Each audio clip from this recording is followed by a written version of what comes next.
Uh-huh. Interesting how we spin these words.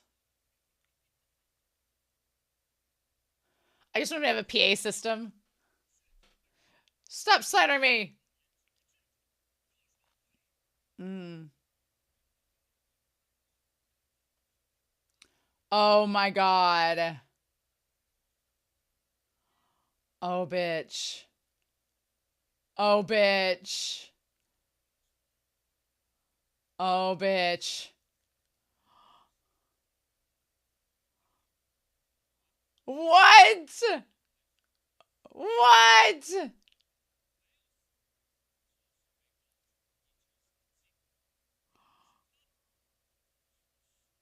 He's like, what? He's like, no, that's not what happened at all.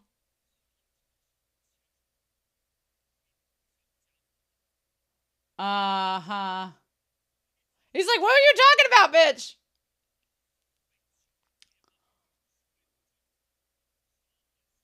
What? How's he being controlled? Who's controlling him? Chingling's like, well, actually, what? This is all insane.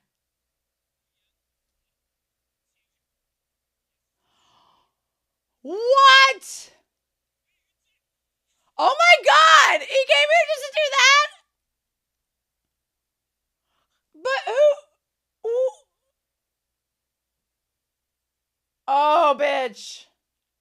Oh my God! And Gao Chong did not expect that to happen.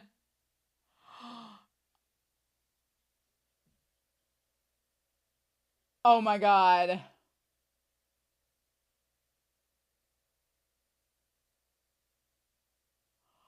Oh, bitch. Oh my God. She's like, what the fudge?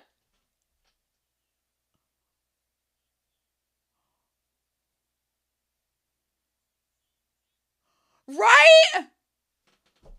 Right? Holy shit, this round and round.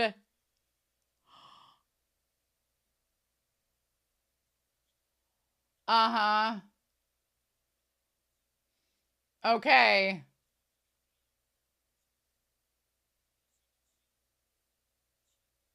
Mmm. Ah, bitch! No, but why you... What about Zhou Zishu and you? Why can't you both just get along? Ah! Why is everything so complicated this episode? Why? Why did everything go to hell in a handbasket? This episode was wild. This episode was like, I don't want to say it was drawn out because I don't think it was, but it was just exhausting at one point. I was like, Gao Chong's like, but what if we do this? And everybody was like, yeah, that's a great idea. But what if this happens? Oh, actually, we hate you. But we should all join together and do a blood oath. Oh, I guess so. But wait a minute. I was like, oh my God. Oh, again, not going the direction that I thought it was going. I feel like I'm gonna have to redo all of this as well because some of this is a bit outdated at this point, and we're gonna have to redo this for next week. So, like for example, Duan Khan, is he in a coma? Nope. Is he alive? Nope. So we're just gonna erase him from this. Oh my God! Like just waiting until the right moment. Now, do I think that I'm so mad about Zhou Zishu and Wen Keshing because I was really hoping they would talk it out. And they sure did not talk it out. They did, but they didn't talk it out and communicate in ways that would, foster them getting together. Instead, Zhou Zishu was like, well, then I just guess we can't be together. I'm like, shut up. Just, like, why can't you two just listen to each other and work through it? But no, these two stubborn bakas. One thing I really appreciate about this series in comparison to, because the only other Don My author I've really gotten into so far that I can talk about with you all is MXTX. And so MXTX with their two male leads has a very, very, I would say that in the 3 MXTX stories that I've read, the dynamic between them is different between all 3 couples, but there is like an aspect of the way that they communicate with one another that is kind of similar. But with Faraway Wanderer, with Word of Honor, no, these two Bakas are so stubborn that they're like, nope. And then it's like, now, again, we're only on episode 15.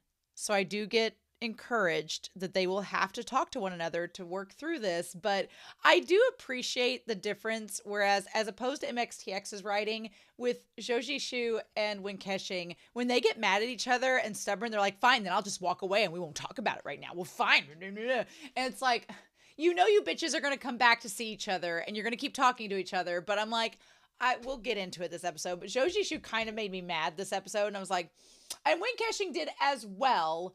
But I was like, Zhou Zishu, you need to be as flexible as your sword, sir. You need to practice that. But oh my God.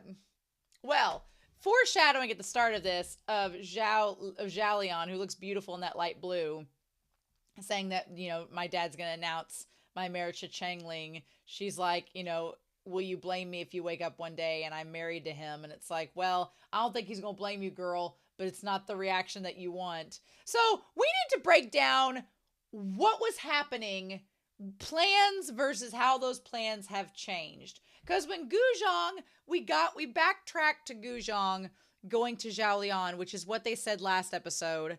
And we thought, or at least I thought that Guzhong, who was distraught about losing the two women that she had saved, or at least one of them, Hongyu, she had been distraught about that. She'd been in the rain. She'd caught a cold.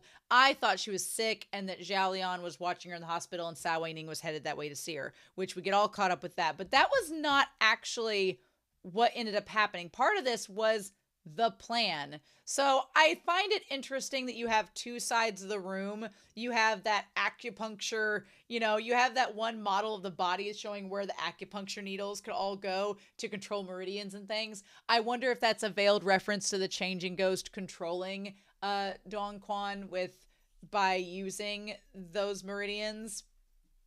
I guess we'll never know until the changing ghost admits that he's the one that was controlling him and getting him to come and slander Gao Chong for one last time before things went awry. Everything's going to go down. I thought everything was going to come to a head this episode and go downhill. No, this episode was just a build-up. Next week, we're all going to go downhill, which looks... I don't think Gao Chong is making it out alive. I thought that going into this. I especially do not think that for next episode. They have built him up, but then that's going to bring out the question of, okay, well, what do we do then? So we're going to talk about all of this, getting it here. But, so when Zhao Lian set Guzhong down and was checking her, she's like, you know, checking everything about her. Couldn't you be more careful? And she was leaning there. I thought for a hot second we were going to have like a Yuri moment. For a hot second, I was like, are we getting a Zhao Lian Guzhong moment when she like leaned her head down against Guzhong? I thought that's what we were doing. I was like, oh, we're about to get a Yuri moment. Okay, cool. No, but that's not. She says, at this distance, the unfaithful nail. I find it fascinating that we have nails embedded within Zhou Zishu, and then we have these unfaithful nails that the ghosts, the alluring and tragicomic ghosts are using. I find that intriguing. I find it interesting. So there's this nail that Xiao, I guess we're going to put, let's put Ghost Valley stuff up here in the blue. So here's our Ghost Valley happenings and what's happening over here. So Wen Kexing is over here. We'll go back to him later. He's over here. We're going to go up there for him. Out to the side, the players that we don't really know what's going on with. The lustful ghost, we don't know what he's doing. The happy ghost, we don't know about him. The corpse-eating ghost or the ghoul, we don't know about him. We're just going to put that they are MIA. We don't know what's happening with them. They are not relevant right now, apparently. So we're just going to do this. Meanwhile, we're going to put down here Guzhong. So Guzhong's plan was that she originally had this unfaithful nail that the alluring ghost gave her. And she said, I have it and I could use it and it would freeze Zhao Lian.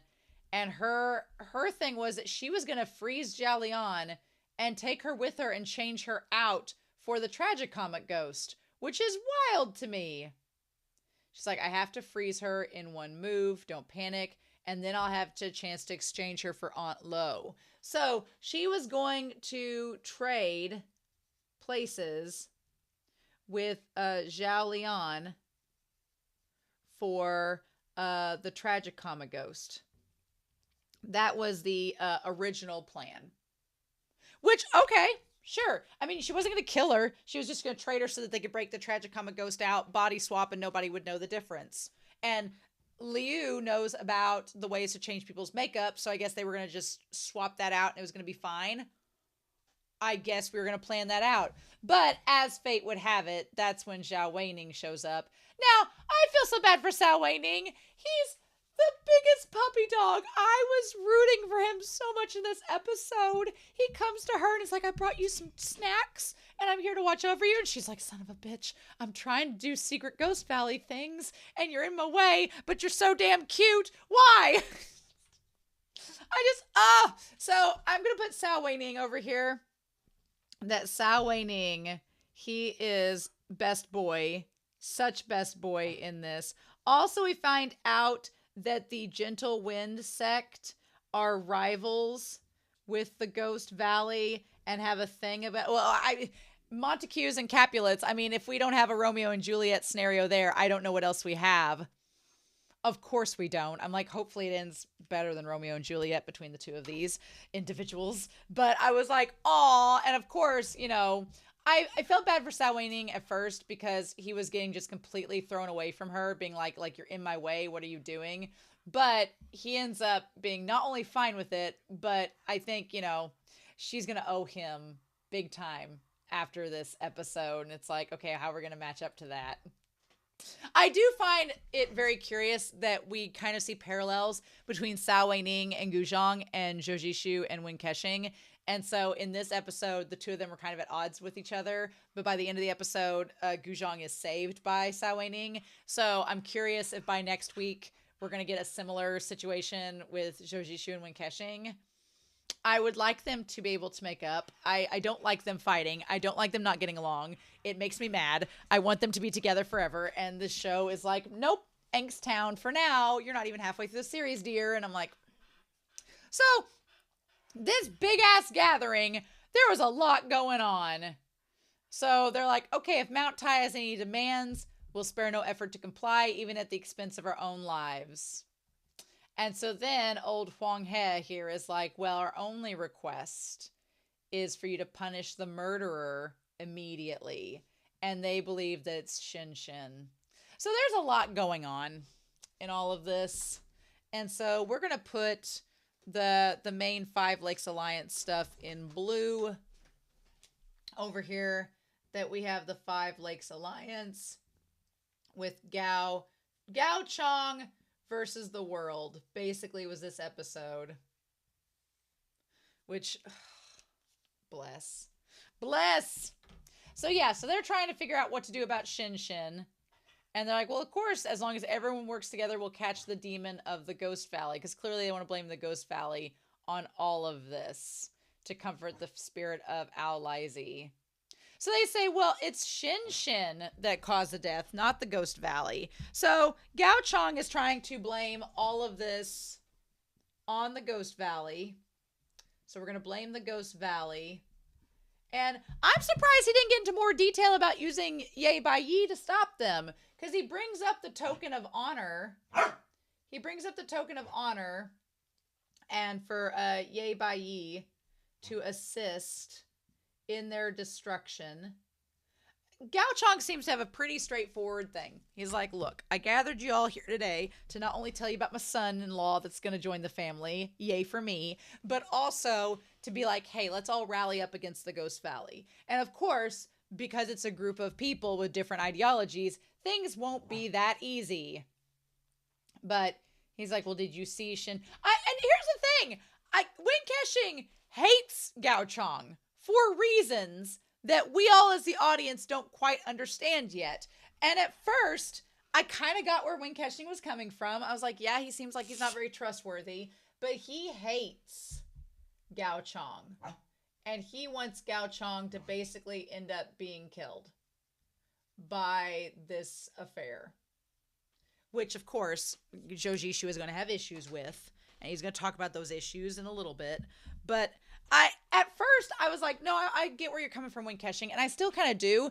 But over the course of this episode, I'm kind of like, yeah, Gao Chong's made some mistakes and he's done some bad things.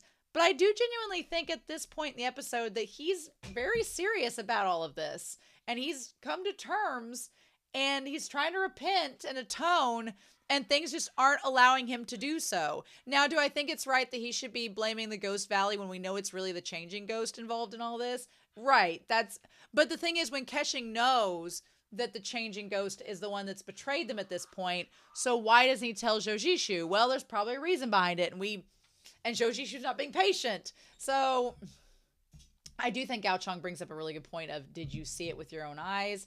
Did you know? Were you there? So why are you accusing? Like, you didn't see either. And everyone knows that he was killed by the Ghost Valley. Uh-huh. Or by an assassin in the Ghost Valley working together. Now, the MILF hat, it was brought to my attention the MILF hat is a trope, and it's a hat usually worn by female characters, and Zhou Zishu's just walking around with this veiled hat. Reminds me of Shi Lian from Heaven Official's Blessing, which is not beating the accusations. So, yeah, I think the MILF hat thing is fun. But yeah, he's like, many friends and families of the martial arts world have been murdered by the Ghost Valley.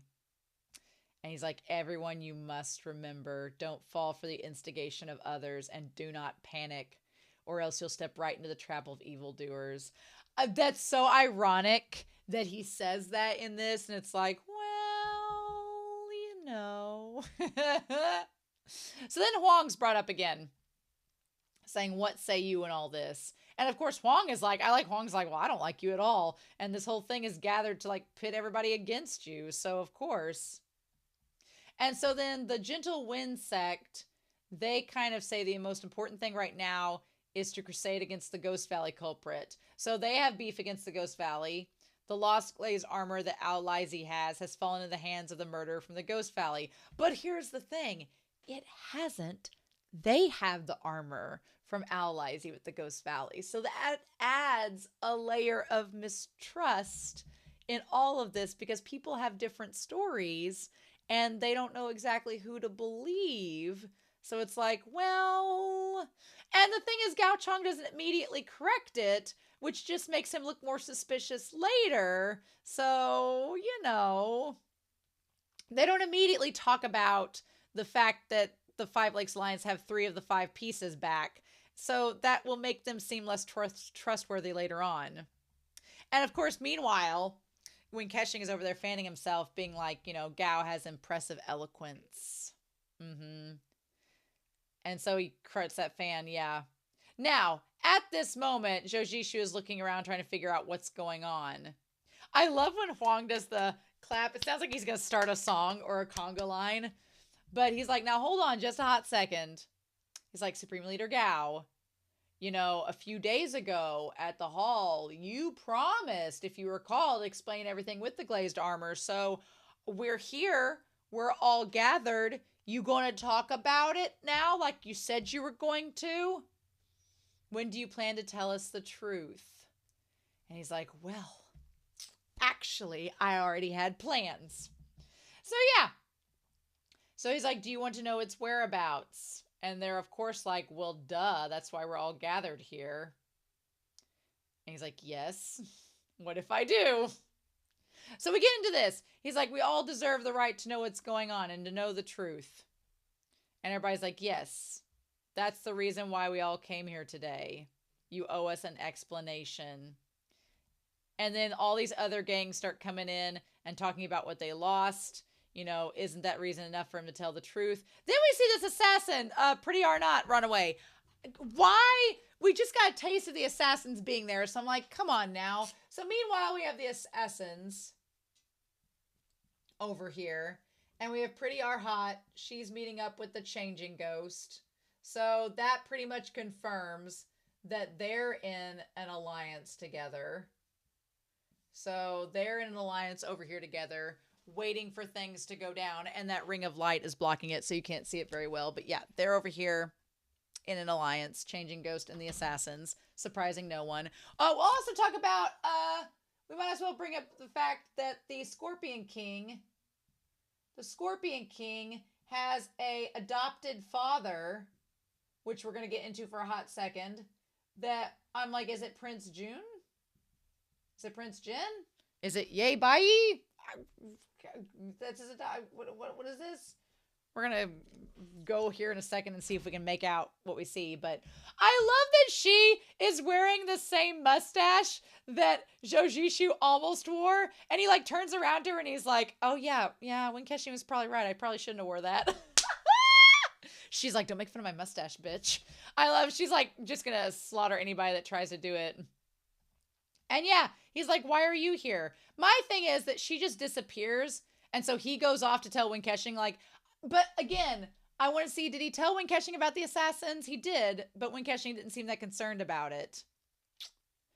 So he's like, I did everything, because we'd suffered at the hand of the Ghost Valley at the Battle of Mount Qingya. And then we divided the glazed armor between us and protected them to wait for the right moment. Here's the problem. When you have something that sacred and you all decided to divide it amongst yourselves, but you didn't tell everybody else that was there, that does make you look pretty shady.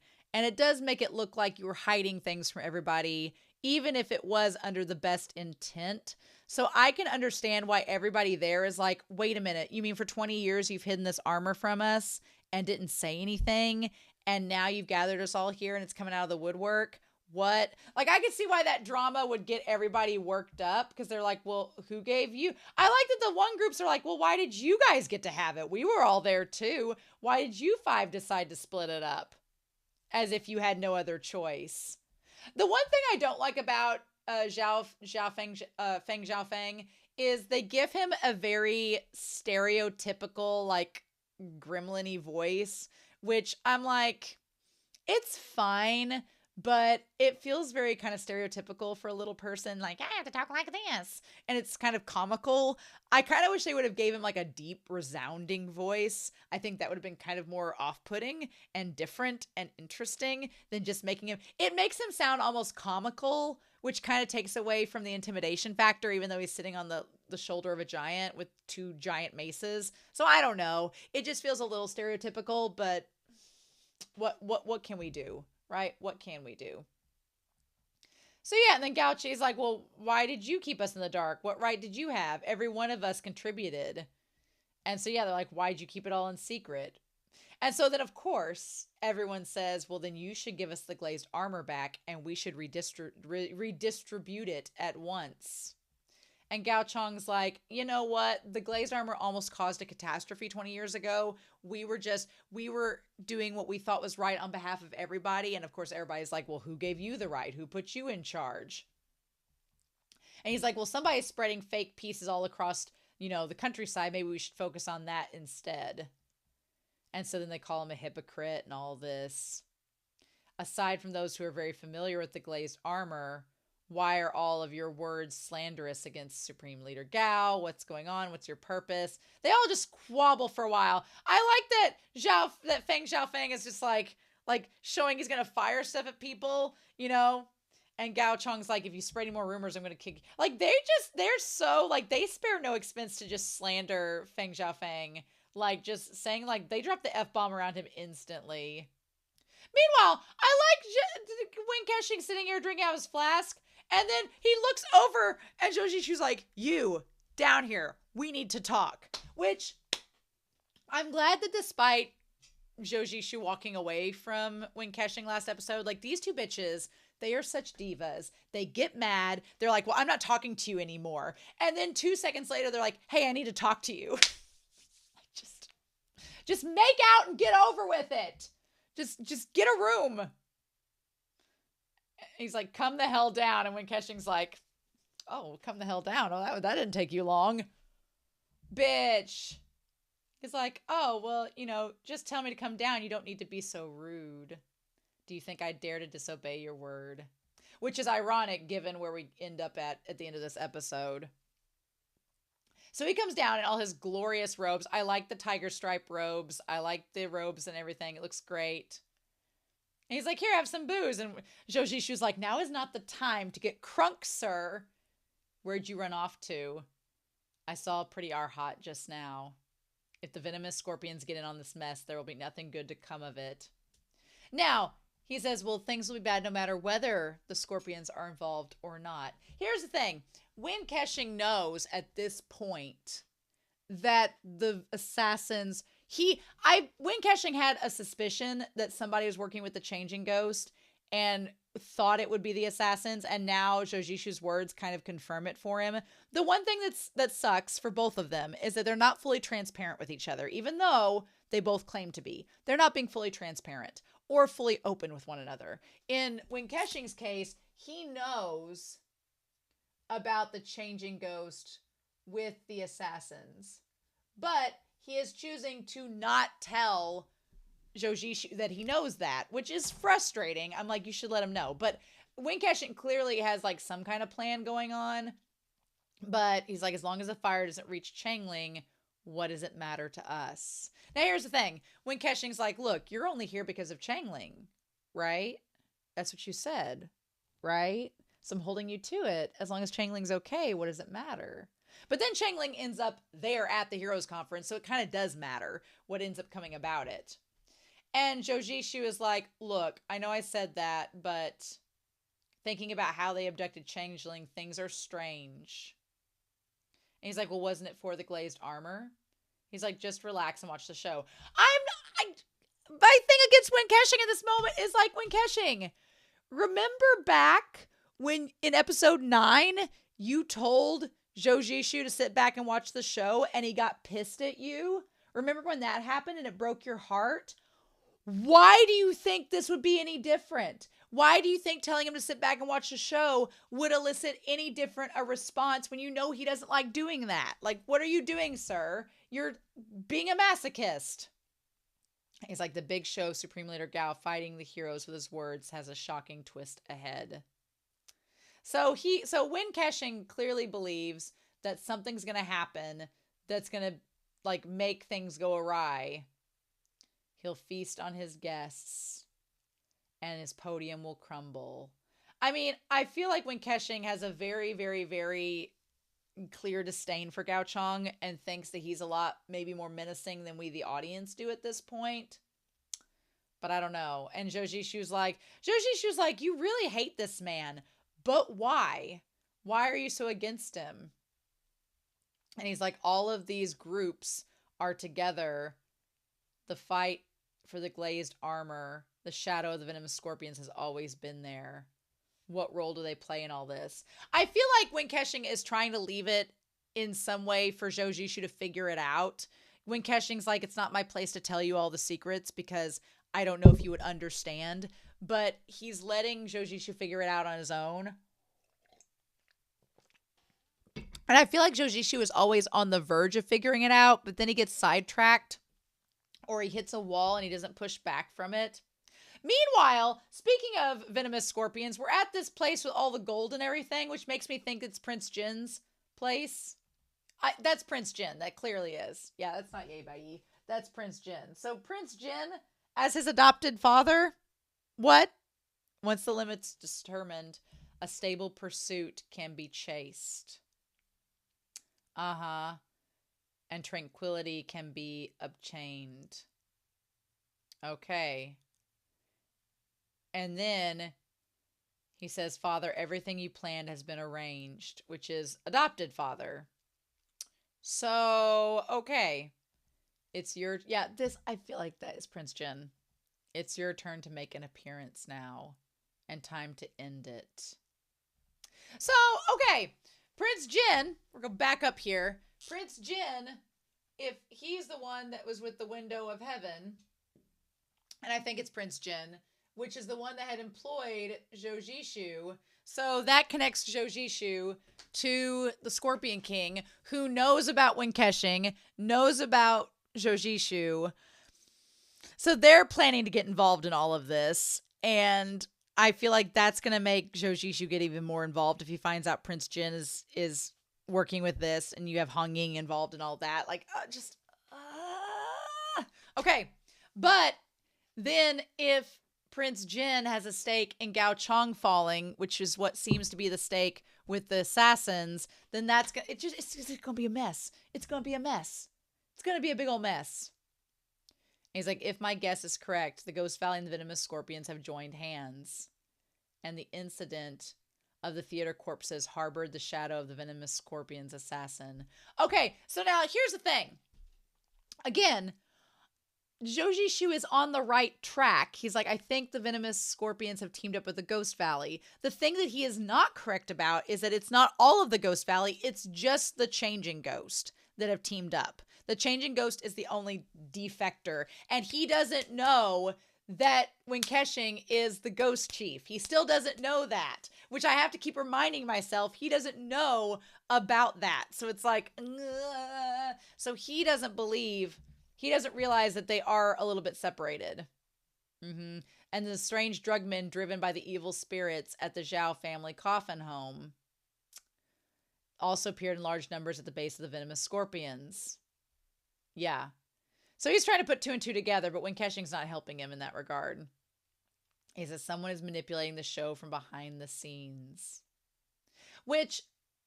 this person has far-reaching scheme that is carrying out with malicious intent. I love that Wen Keqing's like, malicious intent? Oh, don't treat me to a good time. I think that the biggest thing Zhou Zishu does not realize yet is that there is a difference between the Ghost Valley and just the Changing Ghost, and he doesn't know Wen Keqing is the Ghost Chief, so he doesn't know that he is pulling things behind the strings, but so is the assassins, and Wen Keqing is not telling him all that he knows. And he's like, well, is that not good? Because of these self-conceited people, they're creating so many twists and turns that we have such a wonderful time watching it play out. And Zhou Zishu's like, well, you know, innocent people could be entailed. Now, again, Zhou Zishu is very correct, being like, remember last time when you thought that the stuff you were doing wasn't going to affect innocent people and then the 4 soulmates died? Remember that? So this is kind of like that. So Zhou Zishu is very correct in bringing that about. But Wen Keqing gets very tunnel visioned. He's like, well, innocent. None of these people here are innocent. So who dares there call themselves innocent? And he's like, Aju, you are right. The type of lively play I want to see is the kind of play where starving animals fight over food and blood spills rivers. So I do appreciate that Wen Keqing shows himself as a murder husband right here in full. Before he was like, oh, I'm just a little innocent, you know, philanthropist. I couldn't here. No, Wen Keqing is like, actually, no, I want to see these people fight to the death because I hate all of them. And he is fully showing Zhou Zishu that. Now, Zhou Zishu is being the very saintly, like, well, I don't think we should involve innocence. But I'm like, but you also killed a lot of people too, Zhou Zishu. But Zhou Zishu's turning a new leaf. He's trying to be a better person. And so he's kind of off-put by Wen Keqing's admittance that he's into bloodshed and all such. But I'm like, you were totally fine with wrecking the Venomous Scorpion's base like 2 episodes ago, sir. So hold on. Meanwhile, Huang He is like, you go on and on about the Ghost Valley. But he's like, how about you take out the glazed armor and show us? And then we'll fight against the Ghost Valley. Open up the armory and hand it over. And he's like, well, it's not that easy. I can't open up the gate to the armory. And so then they're like, hand over the glazed armor. And he won't do it. And so then, at that point, we see Wen Keqing being like, okay, how's this gonna go? Let me see what tricks you still have left. Wen Keqing wants to see how this all plays out. And Zhou Zishu's like, like, you're getting really invested in this, Wen Keqing. I don't know how to think about this. Meanwhile... we have them rescuing the tragic comic ghost, which I love this scene. I love Yu Changfeng. I love when Yu Changfeng and Liu, they get the tragic comic ghost out, and Gu Zhong's like, looks at them, and the alluring ghost is like, look, you have Sa Weining. I got this guy. Girl, I feel you. They're both in the same boat. Like, and I feel like that's like Wen Keqing with Zhou Zishu. He's like, girls, I'm in the same boat as you too. Love it. I love them all working together. Meanwhile, the Strawberry Shortcake gang show up trying to hurt Gu Zhong and take Xiao Lian away.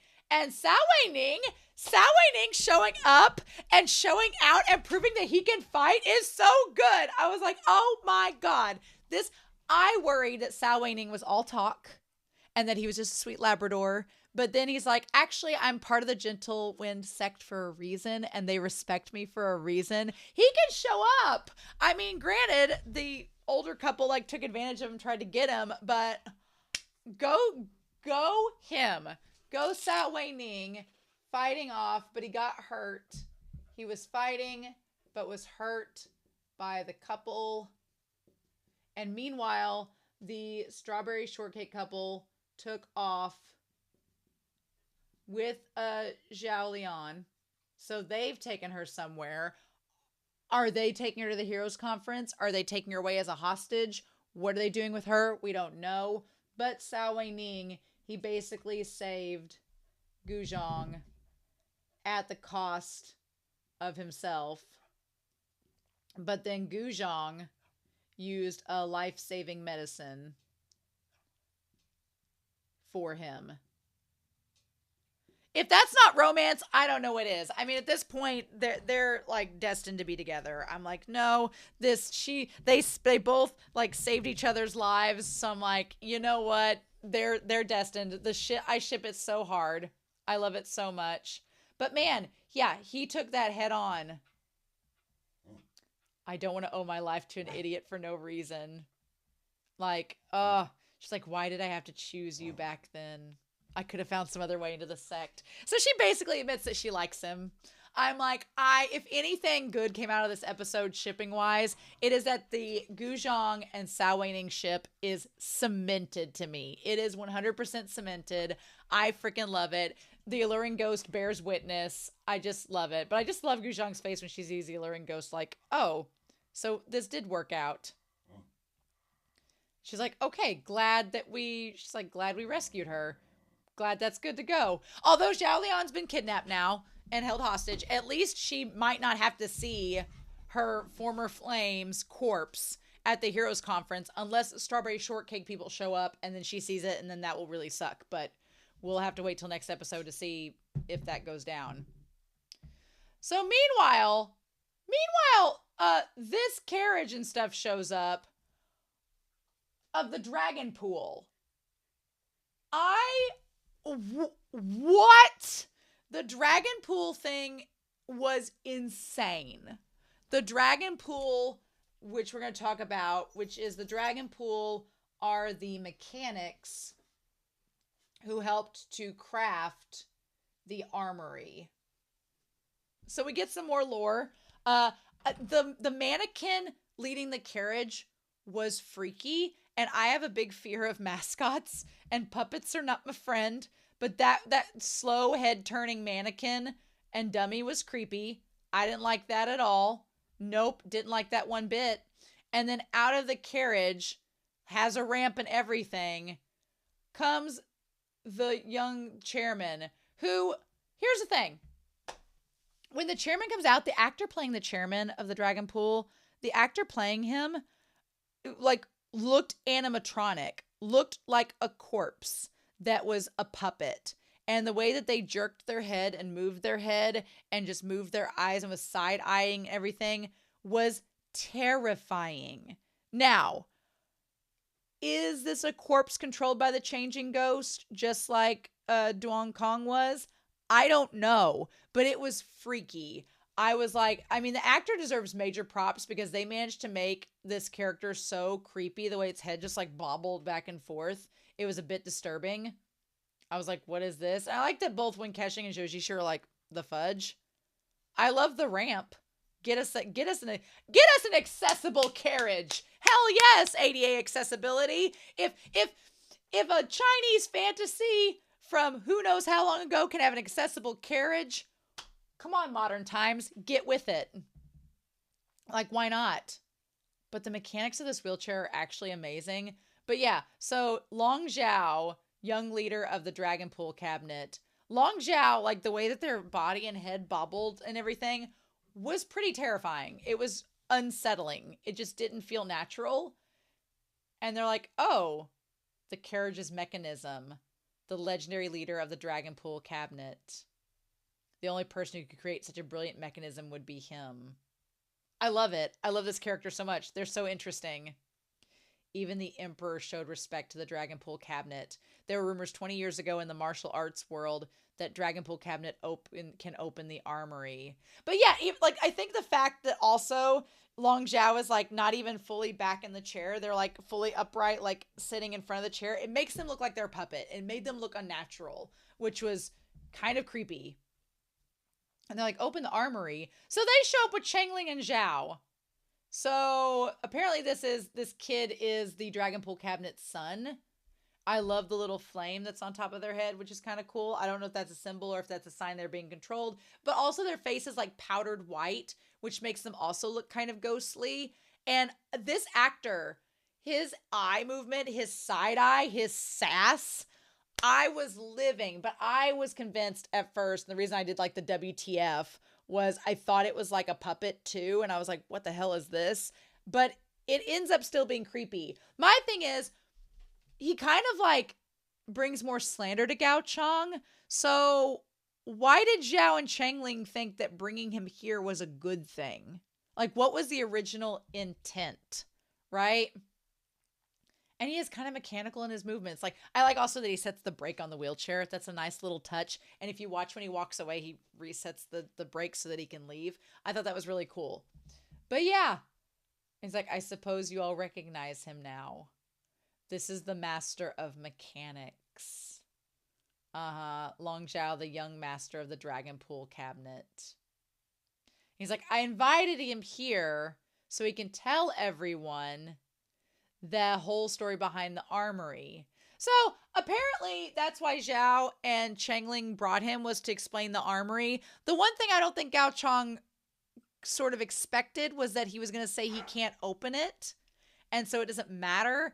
I feel like they didn't vet this conversation before having it, and that kind of made things go from bad to worse.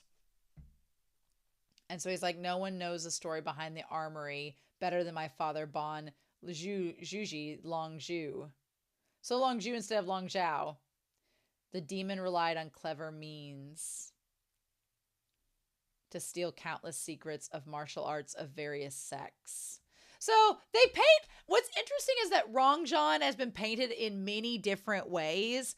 Rongzhan's been painted as this idealist that went around and learned all these secrets to try to like create a fully functional idealistic martial arts school. But then he's saying that Rongzhan stole all of these secrets and was doing it nefariously. So Rongzhan, but then Gao Chong kind of has like a mixed view of him as well. So it's like, what's accurate and what's inaccurate? Like, what's the secret with Rongzhan? Was he a villain? Was he an anti-hero? Was he an idealist that was like a good guy with, you know, no good deed goes unpunished? Like, there's not a clear picture of Rongzhan at this point. It's just people view him all in different ways, depending on who you are.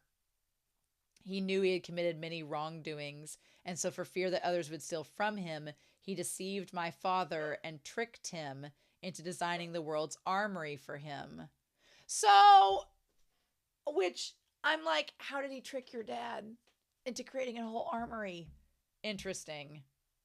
He's like, well, Gao Chong just said that even with the glazed armor, the armory can't be opened. So what is this nonsense? Like, why keep the glazed armory a secret if getting it doesn't make a difference? And he's like, yes, the armory is highly complex, so it's impossible to open it safely with the glazed armor alone. So that's interesting. So it's like, yeah, he's not wrong. You can open the armory, but it's not as simple as just collecting the glazed armor alone. And he's like, well, can you open it or not? Just tell us. Could be. And he's like, well, I'm sorry to disappoint you, but I did not inherit the true teachings of my father. I cannot open the armory. So Gao Chong's like, wait, you didn't tell me this part. So at this point, I'm like, oh, did you expect him to tell you things? Why didn't you vet this conversation? Why didn't y'all talk about this ahead of time? We didn't, and so it just made this even more of a mess. So we find out that Long Zhao Long Zhao cannot open the armory. He doesn't know his father's secrets. There's a lot of things in this story about people not inheriting information from their dad that I think is fascinating. Like you have Changling, who knew certain things from his father, but not other things. You have this kid, Long Zhao, not inheriting the secrets of the armory from his dad. We have Wen Kexing, who is most certainly not the son of Rongzhan, as he clearly tells Zhou Zishu, that is, possibly withholding information. So there's interesting connections to fathers and sons in this. And like, well, don't waste our time. The mechanics were designed by my father. He must know how to open it. But then here's the thing. It's like, where's his dad? And he says, Supreme Leader Gao, I came here personally today to convey my father's attitude to you with everyone as my witness. I just love that he was like, hey, I came here to trash talk you in front of everyone and you let me come here, so let me say my piece. I'm like, what the fudge? What is even happening? And he's like, no matter how much you bribe or coerce us, he's like, we'll never help you open the armory to satisfy your selfishness. I'm like, they did not communicate before having this meeting. Gao Chong sent Changling and Zhao to go get Long Zhao. And on the way back, Long Zhao didn't say, hey, why are we traveling all this way? Like, what are you wanting me to do? You realize I'm going to trash talk your friend when I get there? Oh, you're cool with that? Okay, cool. What? Like, he's like, no, I'm not helping you to open the armory. And Gao Chong's like, well, I brought you here not for that reason. And he says, the armory is the armory of the people. No one can embezzle it. And everybody's like, hey, actually, we're glad he's here now. This whole episode is, we hate you. But wait, you said something we liked? Well, now we like you. Well, wait, but what about us hating you again? It is just a back and forth that makes you want to have a headache. It's insane. The armory is the armory of the people. Okay. And they're like, well, I knew you wanted to make the armory. You heard it, didn't you? And Gao Chong's like, I didn't think that having him coming here was going to elicit this response. And then, of course, Shin, he can't hold back. He's got to go up there and see what the hell's going on. And so he's like, I love Shin getting emotional. And Long Zhao, which we don't know how old Long Zhao is. He might be like, yay, bye, and be freaking 40 years old. But he's just like, when has my eldest brother ever bribed or coerced your dad? I love that he's just like, whatever. Spewing nonsense. Do you think I won't kill you? And then Zhao like slings him across. Of course, we have to keep in mind, is Long Zhao being controlled by the changing ghost? Is that really Long Zhao? Or is that, someone that was brought there and they thought he was going to have a different reaction, and then he's being controlled by the assassins and the changing ghost, and they didn't expect it because Zhao freaks out. And he's like, what the hell are saying? Why did you lie to me? Why are you scheming? I love that he's just like, okay. What is happening? What is happening? And he's like, my brother never harassed the Dragon Pool cabinet. And they're all like, yeah, we don't believe your bullshit. Your witness told us the truth. How much longer are you going to deny it? It's crazy. This whole thing is madness. All of it is just insanity. And of course, Gao Chong is trying to keep a clear head as Zhao freaks the fudge out. And then Zhou Zishu is like, what the hell is happening? He's like, I couldn't find the Dragon Pool cabinet no matter how hard I tried, and he approached me instead. Oh, okay. That makes more sense. Okay, so Zhao went to find the Dragon Pool cabinet, but instead Long Zhao came to him. Well, hell, that could be the changing ghost. It could be the changing ghost, or it could be an assassin. Y'all bitches don't know.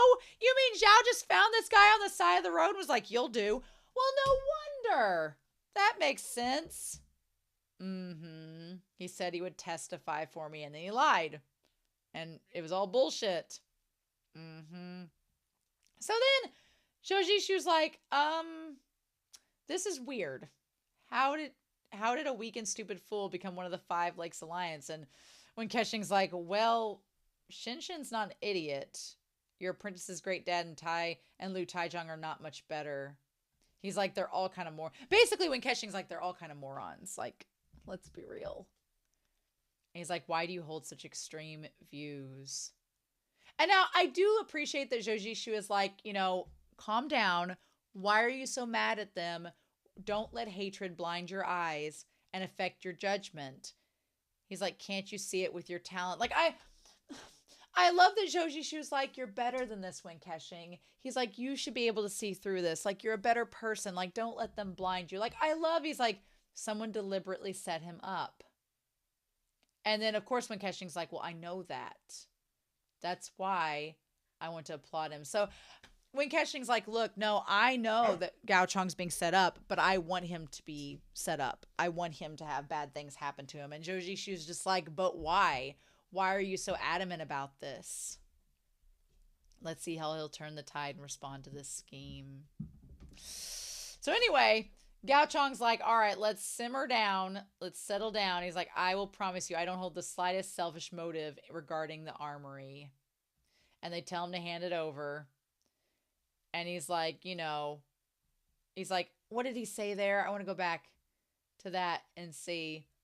He says, young leader Long and I will lead everyone in distributing the secrets of the armory along all the sects. It feels like somebody's either controlling Long Zhao or Long Zhao really doesn't want to be there anymore. If I am insincere, I'll be cut into thousands of pieces. Well, that seems like foreshadowing and a red flag. He's like, if there's no objection, this matter's been decided. He says, you've had a long journey, Long Zhao.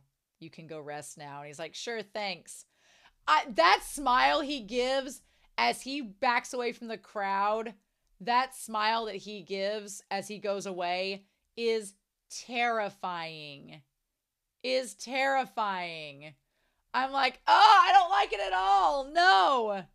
No. What the fudge? What is happening?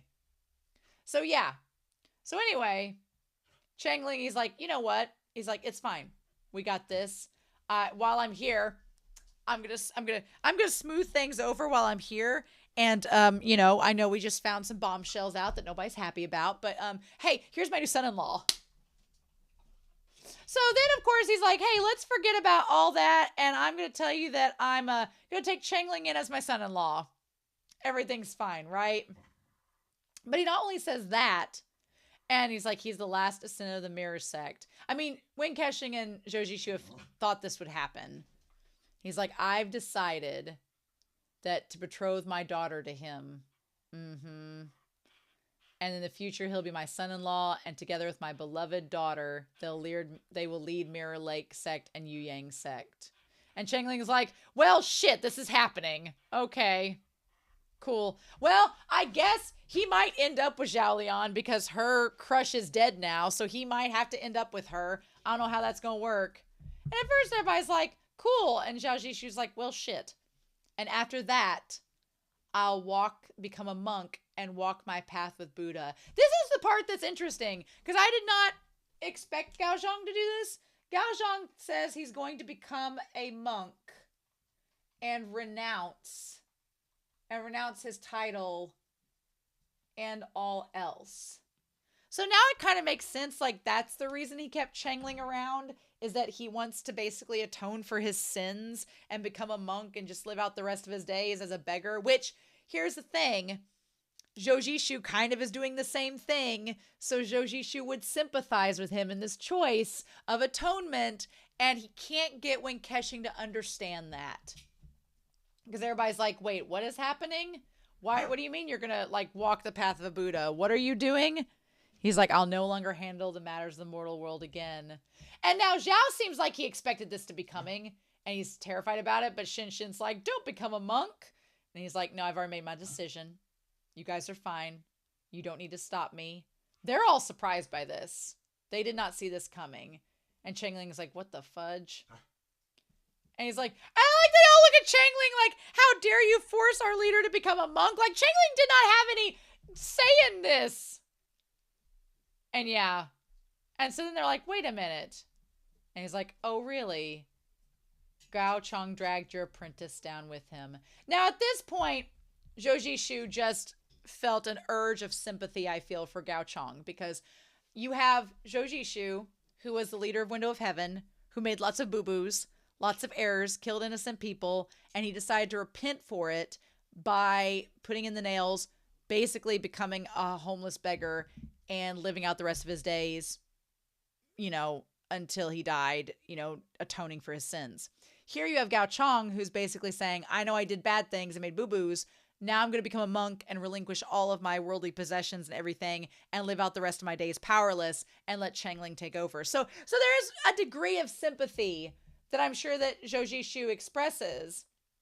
And when Keshing does not see that connection, because he's like, see, when Keshing, on the other hand, is like, well, look at Gao Chong. He's gotten your young apprentice involved now. He's like, isn't that horrible of him? Without realizing why Zhou Zishu would connect with him. He's like, but this doesn't benefit Gao Chong at all. He's like, this, and he's like, and then when Keshing's like, why are you trying to be a saint?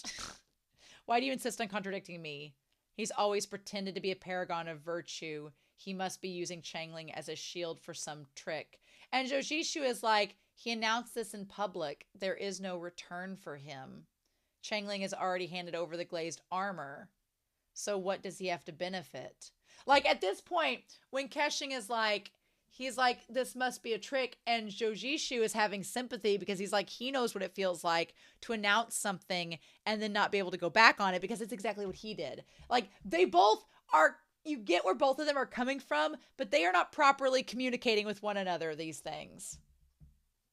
And when Keshing is letting his hatred blind him, and Zhou Zishu is like, well, what do we do now? So he goes down here and does the whole thing about the token of honor, saying that it's a sign that the Ghost Valley is going to be eradicated. And he's like, I'm going to return the armory to the people. He's like, I just have one wish. And he's like, I want to destroy the Ghost Valley and avenge my brothers. And of course, when Keshing is like, sure, but the Ghost Valley is not responsible for all of this. And he's like, we can't coexist, which reminded me of like Lion King 2, where it's like the two prides cannot be together. And so then he's like, what else do we have to say? And he's like, bring the wine. So I don't like the idea where he's like, I get the symbolism of it. I get that we're going to put the wine in the basin. We're all going to slit our hands on the sword and drop our blood into the wine and mix it together. Like, that part all made sense. But then when he was like, we're going to then drink the wine that we made with the blood, I was like, ooh, you lost me. Like, I'm not up for mixing blood on the sword anyway. Like, that seems like a biohazard. But then you want us to drink the bloody water? Like, I don't know if it sanitizes it like you think it does. I'm like, no, thank you. No, I'm not really into that. No, thanks. So who did he get to like do the blood? He had Huang He. So he had Huang He do it. Huang He and then Gao Chong mixed their blood together. But who else agreed to it? Like, who else ended up doing it?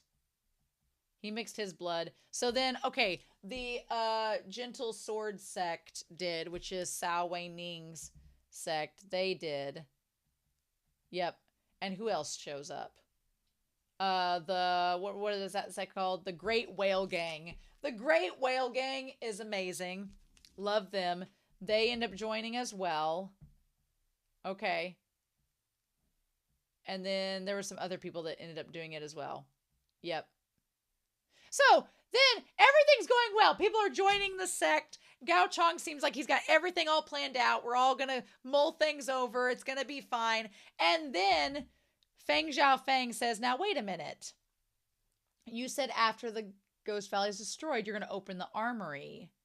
But then he brings up, he's like, what about you're going to give the sect secrets back to each sect, right? And he's like, I said that. I'm not going to go back on my word. So he's like, okay, cool. Well, you clearly are an upright man, but what about, he's like, there's something I'm curious about, something that the combined 6 cultivation methods and the yin yang book belong to no one. Who's going to get that? So of course we got to go, make people greedy again, having the greed. So we have the 6 cultivation method. Now, was the 6 cultivation method, was that connected to, I know the floating steps and stuff is the 4 seasons, but the 6 cultivation method, who are they with? And what about the yin yang book? Have we heard about these before? Have the 6 cultivation method and the yin yang book been brought up in previous episodes? If it has, comment down below if those 2 things have been brought up in previous episodes and to what capacity, because I remember them, but I don't remember them. And everybody's like, oh yeah, that. So like, well, how are you planning on settling that? Who gets those things? And of course, Huang He is just looking for any opportunity to just talk shit about Gao Chong and blame him for something. Like, so then they're like, what are you going to do about the stuff that doesn't have an owner? Who gets those things? How will you distribute the combined 6 cultivation methods in the yin yang book? Who gets those? Will these unowned items end up in your pocket? So again, everything is like just everyone's trying to find one way or another to blame Gao Chong for something. I kind of feel bad for him in this episode. I genuinely do. Like, I can see why Zhou Zishu sympathizes with him because he sees a lot of Gao Chong in himself. I can see it. And he wants, Changling to help his daughter, like, be able to carry on the sect and everything. Kind of like Zhou Zishu has Changling carry on the 4 seasons. Like, I see why Zhou Zishu respects Gao Chong in this episode. But he doesn't understand why Wen Kexing hates him and Wen Kexing's not telling him. But at the same time, Zhou Zishu is not being flexible in trying to understand where Wen Kexing is coming from. So they say, you people. Huang He is like, and then the beggar gang shows up. You haven't cleared up the most critical issue, and yet you already pledge allegiance. This is his usual trick. And Gao Chong gets pissed. He's like, hey, I'm trying to do some good here. What is going on? So they give some background about the 6 cultivation method and such, which is interesting. And when Kexing's like staring it down. So then what have we got going on here? He says, who says the combined 6 cultivation method and the yin yang book don't belong to anyone? Now, this is why I think Wen Kexing's pissed. He says Rongzhan had his own sect. So we find out that Rongzhan had a sect, which, do we think that Wen Kexing is a part of that sect? Maybe. He says, once I open the armory, I will return the combined 6 cultivation method to his mentor. Okay, so here we go. So they believe that they're going to return the books to the mentor of Rongzhan. Is Wen Kexing the mentor of Rongzhan? Is he older than he appears? The kind of like Ye Bai, even though Ye Bai called him a young pretty boy. As for the Yin Yang book, it is an artifact of the Miracle Healer Valley. Now, of course, Zhou Zishu notices that Wen Kexing's pissed. So the Yin Yang book is part of the Miracle Healer Valley, which we found out that Rongzhan had married a cultivator from the Miracle Healer Valley. So is Wen Kexing their son? Is he from both of them? And so both those items belong to him technically? It will naturally be returned. Like that hand is tensed around that fan. That hand is like bare knuckled. And so Zhou Zishu is like, why are you really upset about this? They are all dead. How will you return it? The leader of the Flying Sand Gang is a close friend of the Miracle Healer Valley. I wonder if they are dead and Rongzhan and, well, Wen Kexing is the only survivor. If all of them are dead except for him, it would be very poetic for Zhou Zishu to be the only survivor of the 4 seasons. And let's say Wen Kexing is the only survivor of the Miracle Healer Valley. If they're both like the only survivors. And maybe Wen Kexing is pissed at all of these people because instead of like offering it to him, they're just all trying to stake claim on something that's not actually theirs. I don't know. He says the Yin Yang book should be managed by us. So yeah, they're all arguing over artifacts that don't actually belong to them. They should probably go to Wen Kexing. Why don't you say that your leader is the long lost grandson of the leader of the Miracle Healer Valley?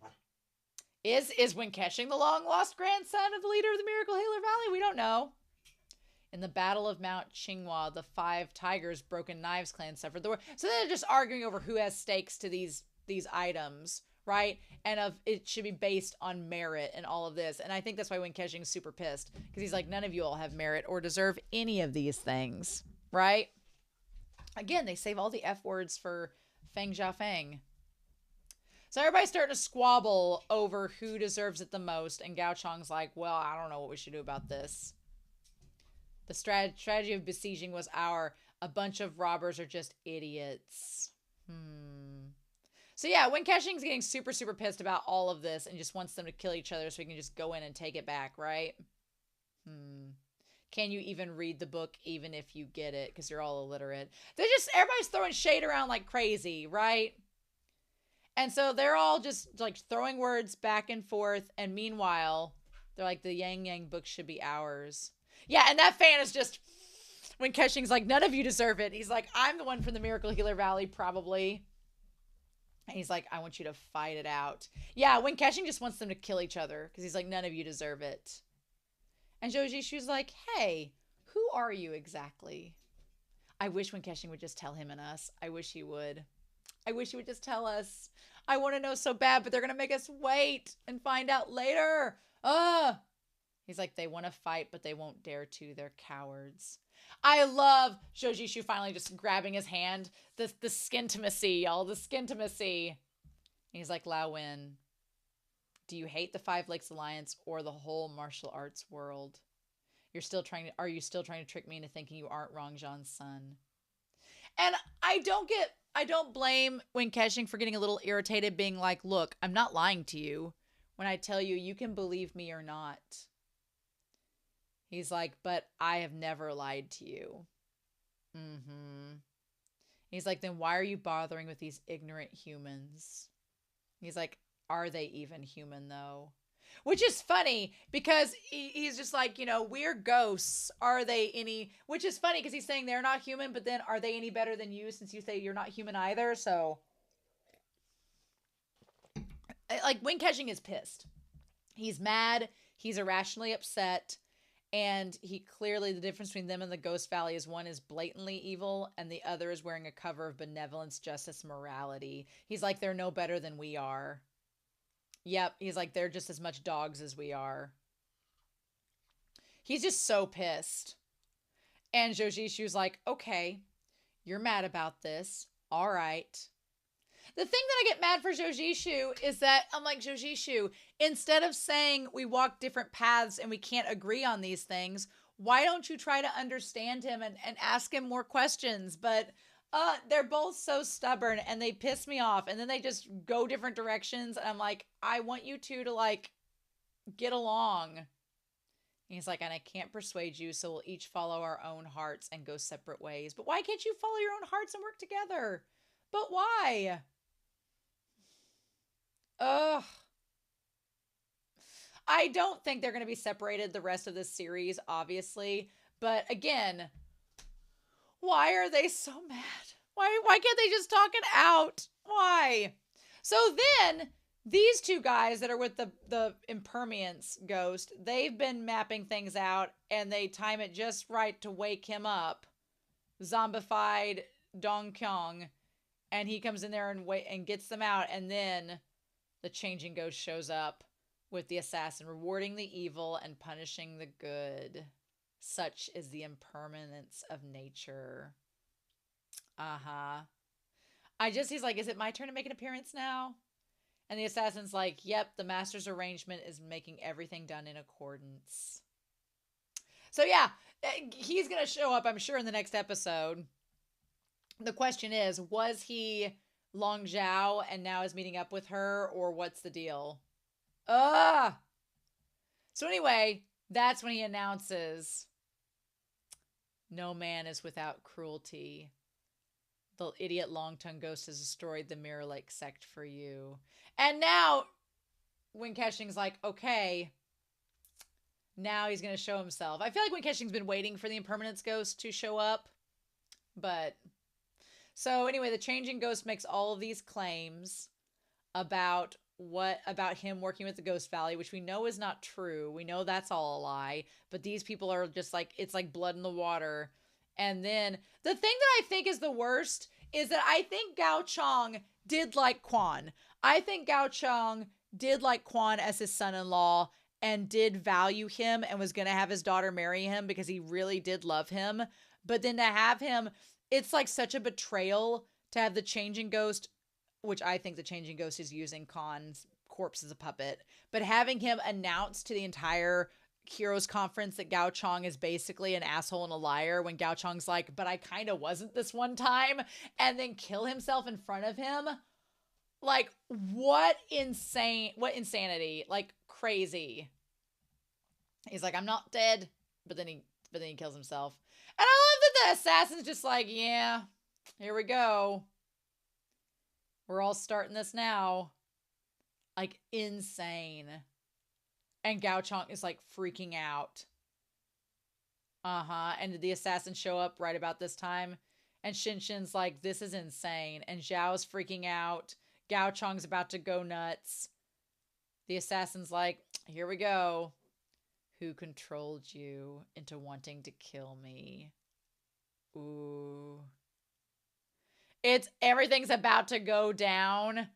And when Keshing's like taking one more sip of alcohol, being like, okay, old Changing Ghost, this is where you make your move. A dog that can bite doesn't bark. You abandon the dark and cast a bright future. Being like, okay, now you've made a stand and you've made this choice. So here it comes. I feel like when Keshing's been waiting for him to show up this whole time, but then to what point? What is he waiting to happen? Like, what is he trying to put together? Is he trying to out the assassins? I wish that Zhou Zishu and Wen Keshing would talk to one another more, but I also feel as if Wen Keshing is intentionally letting Zhou Zishu figure it out on his own, knowing Zhou Zishu will hopefully come back to him, or he doesn't care at this point. I just don't know, but this episode was a lot. This episode was a lot. And everything's set up. I think Gao Chong's going to die next week or the week after. I don't think he's making it out of the Heroes Conference alive. I think everyone there at the conference wants him dead at this point, whether they can access the armory or not. Zhao is like freaking out. Shin's freaking out. Changling's like, I really would rather not be here. And his soon-to-be betrothed has been kidnapped by the Strawberry Shortcake couple. Well, I don't know what Zhou Zishu is planning on doing. Is Wen Keshing just going to watch it all go out? What's going to happen? Is the Changing Ghost and the assassins going to show up? What about the Scorpion King? Just... This episode was enough to give you a headache. It really was. And I don't know what to do about it, so... I guess we're just going to have to wait and see. But, y'all, there was so much that happened this episode. My head is spinning. And I'm probably going to have to rewatch this discussion next week before we dive into episode 16. But in any case, I hope you all have a wonderful week. Please stay safe. Take care. I look forward to your comments down below. And I'll be back real soon with more Word of Honor. Bye.